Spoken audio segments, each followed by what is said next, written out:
The debates have gotten more urgent over the past several months as the encampment at the area of Boston known as Mass and Cass has grown. How to best address the problems of homelessness and addiction at the root. But for the first time, Acting Mayor Kim Janey is taking significant action. On her order, city workers started giving people notice yesterday that they will not be able to stay there much longer after Janey declared the situation a public health crisis last week. Tents are not appropriate for housing. They lack clean water and adequate hygiene facilities. Even more concerning, these tents have become the site of infectious diseases, sexual assaults, human trafficking, potential overdoses, and violence. We cannot let our most vulnerable residents continue to suffer in these encampments. City leaders have not given a timeline for the cleanup process, and as of today, the majority of the encampment still remains, but the plan is to ultimately get everyone out. They are trying to spread the word about housing alternatives and options for mental health and addiction treatment, but will this approach succeed where so many others have failed? I'm joined now by Dr. Charles Anderson. He's the president and CEO of the Dimock Center, which is based in Roxbury and provides physical and mental health care to people from underserved communities, more than 19,000 a year. That includes Craig Hurd, who spent the past couple of months at the John Flowers Recovery Home, one of the center's residential programs. Craig and Dr. Anderson, thank you so much for your time. I appreciate it. You're welcome. Thank you. Can I start with you, Doctor? There's a huge amount of candidate and media attention to this crisis now. Will people still care about this when the spotlight is no longer on it? I mean, Long Island closed, the bridge closed 7 years ago. And my hope is that the spotlight will remain on it. I think we're at a point right now where, in the midst of this pandemic, which is still ongoing, we understand even more clearly how these issues affect everyone, affects our whole society, affects our whole community. And most importantly, it affects those individuals who are entangled in this and are so vulnerable. I think it's going to be hard for us to forget these images that we see there on Mass and Cass.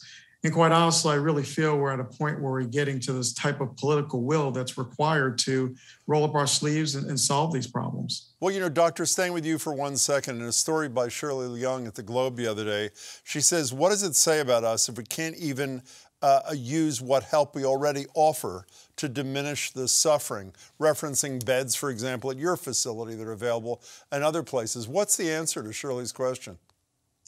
Well, I think the answer to Shirley's question is pretty clear. This is a complex problem that requires complex solutions. And solutions are about an active process. It's not rushing to an answer. It's how do we actually take this and get all the key parties involved, including those who are actually living this experience, and really roll up our sleeves together and collaborate to really drive real solutions once and for all. You know, Craig, I'm told you haven't lived at Mass and Cass, but I know you've visited a number of times. In that same piece by Shirley Young, a sister of a resident of Dimock, says recovery is not for those who need it, it's for those who want it. Why doesn't everybody there want it? The reason why everybody want it is because of all the pain and the suffering that they put themselves through. It's hard to get out of that situation. And you're so stuck in that situation. You know, my understanding is you've been dealing with issues of addiction for 2/3 of your life since you were 20 years old, have made attempts to get out of this, to address this. They've failed. Why is this time different? What was the thing that caused you to say this time is real and so far apparently it's worked? What was it? You might have to excuse me for a minute, but I get emotional when I come to this point of talking about this recovery because it's very important to me, because I'm more concerned about my life and concerned about that I can be here today and be gone tomorrow. And it's very important to me that I have to live without this and keep pushing, because it took me through a lot of changes, caused me to be in prison, a lot of consequences, living homeless, sleeping outside. I can imagine what they are going through. I know what they are going through out there. There's a lot of pain. There's a lot of loss of hope. no sense of directions. It's just hopeless.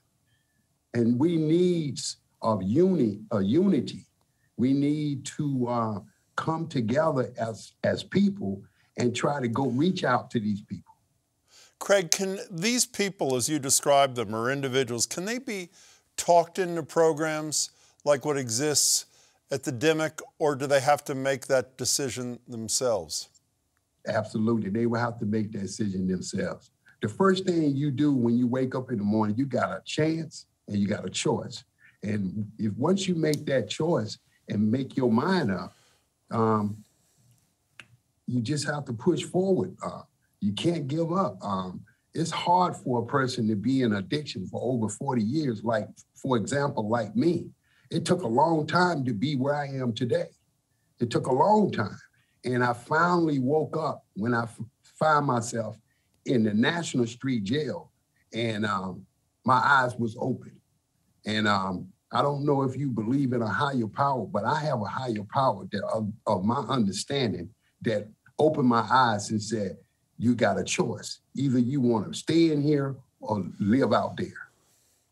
Dr. Anderson, as I'm sure you and Craig know, this issue has been center stage in the mayoral debate, which I think is nothing but good in terms of the attention being focused. For those who didn't see the final debate last night, I'm going to play just a second, not so much for the content, but to give a feel for how intense this discussion has been. Here are Councilors Wu and Asabi George.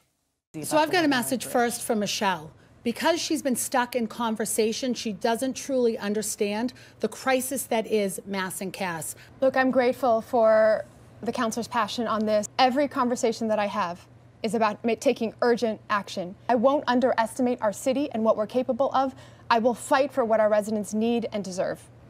Dr. Anderson, it seems to me removal is not a solution, it's a transition. Have you heard in this debate, either from the candidates or in the community at large, have you heard solutions that you think can get us from here to there? Well, I think the thing about solutions, I go back to this key point, right? It is about how we actually wrestle with these things and untie the problem together. All these things can be part of the actual eventual solving of this complex problem. You know, one thing's that's very clear is this is beyond a public health crisis. This is a human suffering crisis. And I think requires us to have the type of headset that says, look, let's make sure that first we're addressing human suffering. And there's nothing that can be more suffering than being in the cold, outside in a tent, without access to basic necessities in an environment where you're preyed on, right? That is a condition of basic human suffering. So I think anything that we do that is targeted at that first makes good sense. And doctor, if it turns out that individuals who are there are not voluntarily willing to leave, aren't, for whatever reason, should they be involuntarily, forcibly removed? Well, that gets to Craig's point, your point about how much of this requires an individual saying, I'm ready. And here's the challenge when we look at this just from pure human suffering. You have to remember roughly 23 million people in the United States suffer with some form of alcohol or drug addiction. Yeah. Of those 23 million, only 10% actually seek treatment and receive treatment.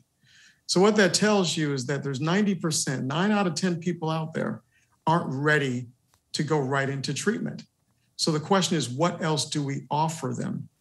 And are we thinking through the range of solutions? Are we working together to really be creative enough to meet those basic needs in a way that someone does understand that this is something that I need do? Doctor, as I'm sure you know, Rhode Island's about to become the first state with a pilot of a safe injection site. I'm not suggesting that's a solution, but proponents argue it keeps people alive until hopefully a solution can be found. Do you support that kind of interim step? You know, my thing is this, and I go back to, and this is another very important point. As we're solving, as we're working towards untying this problem, we have to be very, very clear about what each one of us brings to the table. What we do at the Dimock Center is about those 10% that are saying, I'm ready.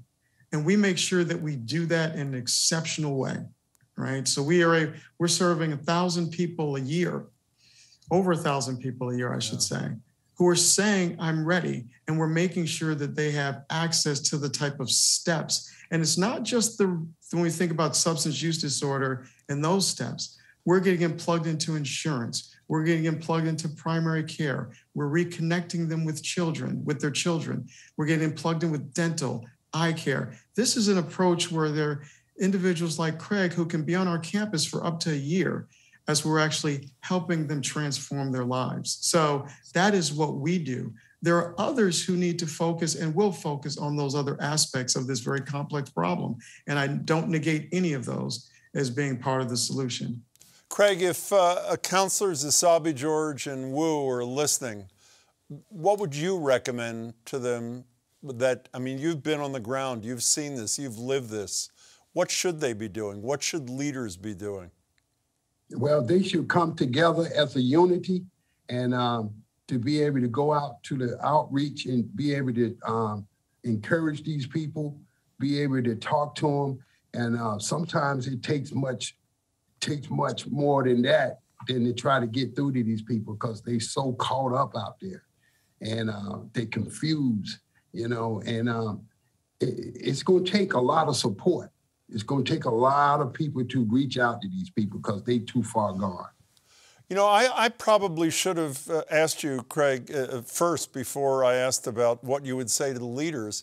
What would you say to somebody from Madison Cass who is just doubting, doesn't feel hope, doesn't believe that there's a way out of this misery? What do you say to them? Well, I would say to them that you have a chance. As long as you got breath in your body, you got a chance. And there is a way out. It's a way out of this situation. And it's only, you only can just encourage them, you know, give them some hope, you know, and reach out to them. Whatever needs they have, reach out to them. Do whatever you can. Give back what was freely given to me. You know, I have to always be mindful of that. Give back what was freely given to me. I wouldn't be able to go down there alone. I would have to come as a unity.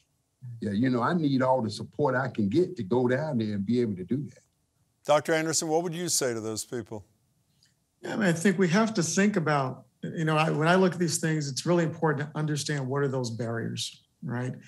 And, you know, the literature would tell us, and some of it makes, you know, it makes logical sense. And you see it not just for us as a community and a society trying to address this, even as family members have tried to address this. They'll tell you the number one barrier is denial, right? So you've got to help with that feeling of, look, I've got this, I'm all set, I'm fine living the way I'm living. So somehow you've got to make sure within our solution set, we're building something that addresses that denial. The next one is shame, right? We've got to come at this at a place that understands that human feeling of shame, right? And the other one is fear. And I wouldn't, you know, this is a very important one because it's not just the fear of what will happen to me in rehab, but it's also that fear that as I get better and I'm now able to start to remember the things that put me in this condition in the first place, are there systems in place from a mental health perspective to help me deal with that? Right. So, I mean, I think it's very important that we think about those things that are clear barriers that contribute to those 90% to get more of them into the 10%. Craig, it's great to meet you. And doctor, same for you. I really appreciate your time, both of you. Thanks so much. Thank you for having me. Thank you.